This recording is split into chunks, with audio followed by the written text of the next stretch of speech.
Bonjour, bonsoir à tous, bienvenue dans notre nouvelle émission Flash Info qui va retracer l'actualité pour les blaireaux.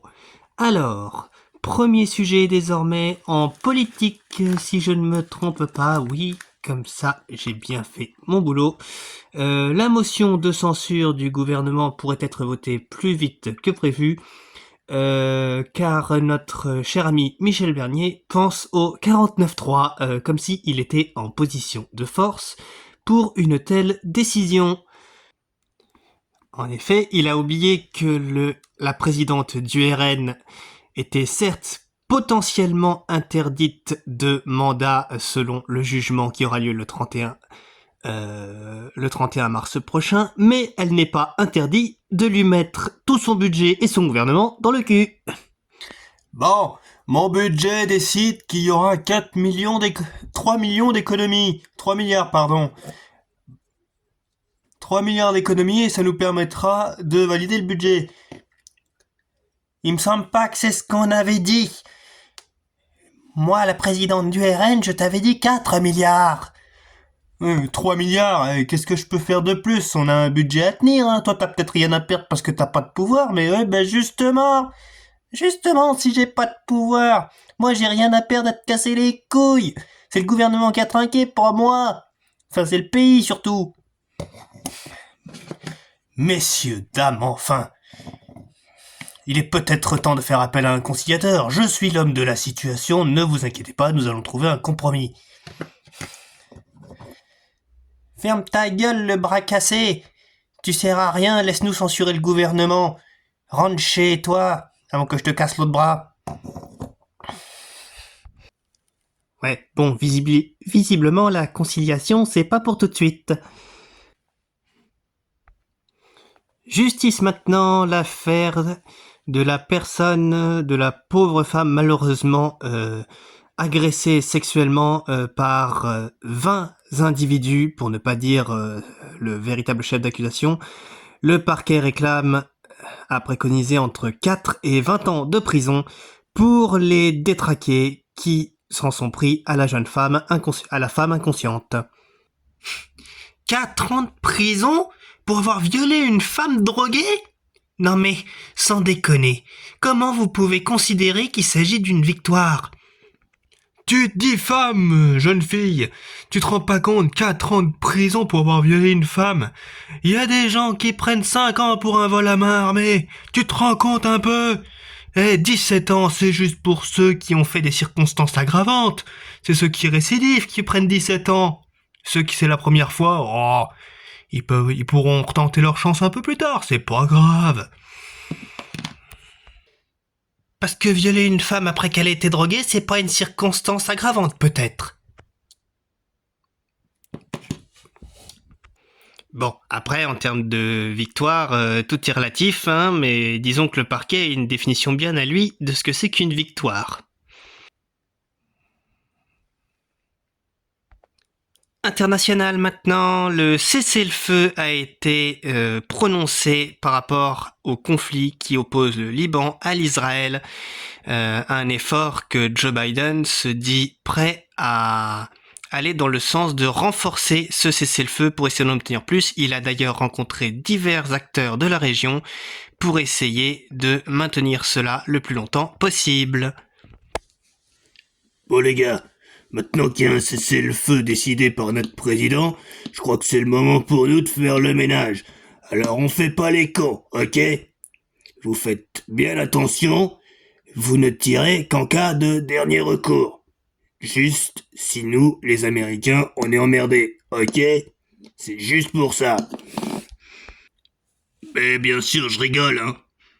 Vous faites feu à volonté dès que vous voyez un gars du Moyen-Orient en vue. Excusez-moi, Général Feu, je suis pas sûr que c'est ce que sous-entendait le président Biden quand il parlait de créer un cessez-le-feu. Tu comprends rien à la guerre, toi.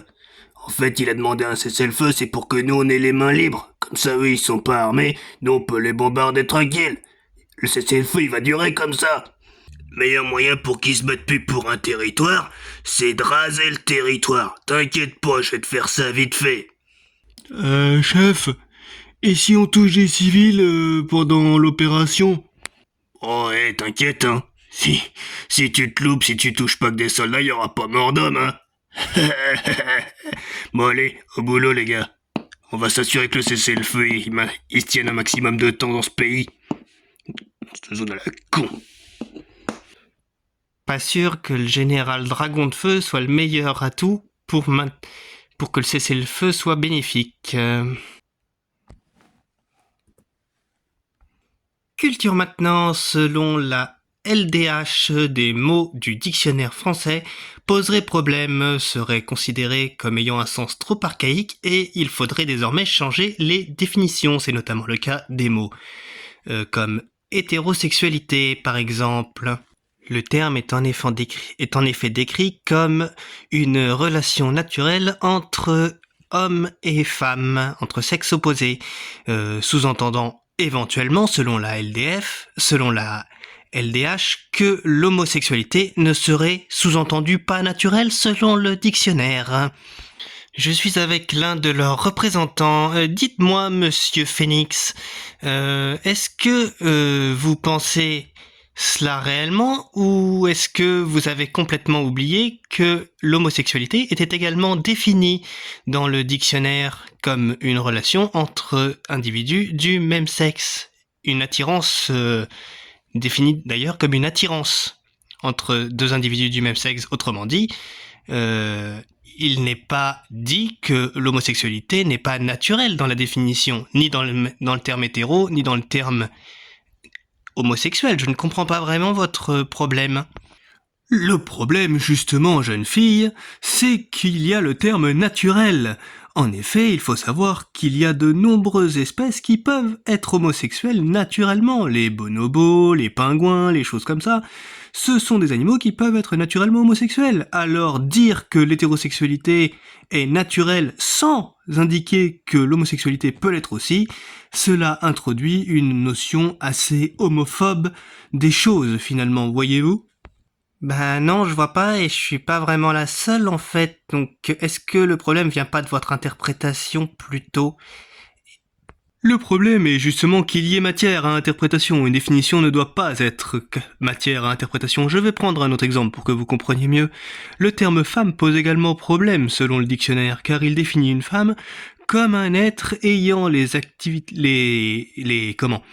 caractéristiques sexuelles nécessaires pour donner naissance à un enfant.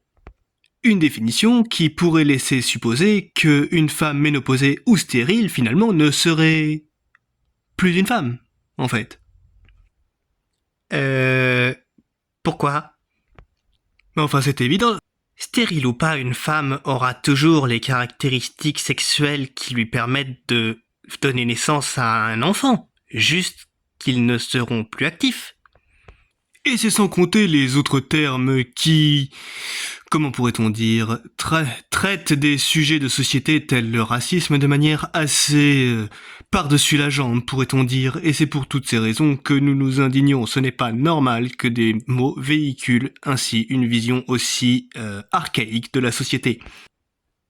Voici donc un débat qui n'a pas fini de faire parler. Eh bien, nous suivrons ça dans une prochaine édition. À ciao, bonsoir.